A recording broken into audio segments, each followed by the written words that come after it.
c'est le secteur des dômes. Oui, c'est ça. On voit les dômes de dos. On voit des anodes, là, aussi? Oui. Les chantiers à venir sont colossaux à la fonderie Horn qui fait peau neuve pour réduire ses émissions de métaux lourds parce que le projet de modernisation Aeris va bon train avec 93 % des projets transitoires déjà réalisés ou en cours.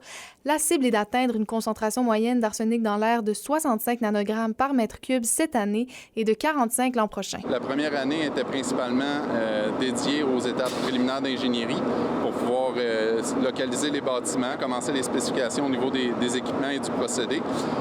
On a également débuté des travaux au niveau de la préparation du terrain. L'ingénierie et la préparation du chantier seront complétées dans la prochaine année pour donner le coup d'envoi à la construction des bâtiments d'Aeris en 2024. À l'intérieur d'Aeris, il y a 3 sous-projets. Il y a Phoenix, la nouvelle section d'usine pour la conversion du cuivre. Il y a ECO, qui est la nouvelle roue de coulée. Et il y a le projet A3, qui est le nouveau dépoussiéreur à haute capacité qui permet de venir encapsuler la totalité du procédé de la fonderie. Pour accélérer les gains d'Aeris, des projets transitoires sont effectués en parallèle, notamment la construction de 4 nouveaux dépoussiéreurs. On a ici le dépoussiéreur qui est installé dans le secteur des convertisseurs. Le dépoussiéreur est séparé en 4 sous-unités.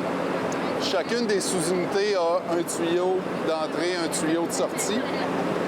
Donc, les tuyaux de sortie sont ceux qu'on voit à l'extérieur, qui sont des courtes cheminées. La moyenne d'arsenic dans l'air pour le premier trimestre s'est élevée à 74,6 nanogrammes par mètre cube. Ces résultats ont été comptabilisés entre le 16 mars et le 16 juin dernier.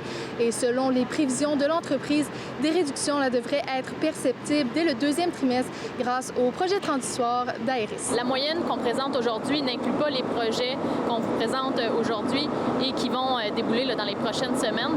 Donc, c'est pour ça que c'est vraiment le 2e trimestre qui va nous permettre de voir les premiers gains. Les projets Aeris vont nous amener à 15. Par contre, on continue à venir investiguer, comprendre où sont les autres sources pour nous amener le plus bas taux possible. Le plan de modernisation représente des investissements de plus de 500 millions de dollars et la participation de 173 entrepreneurs, dont 74 de la région.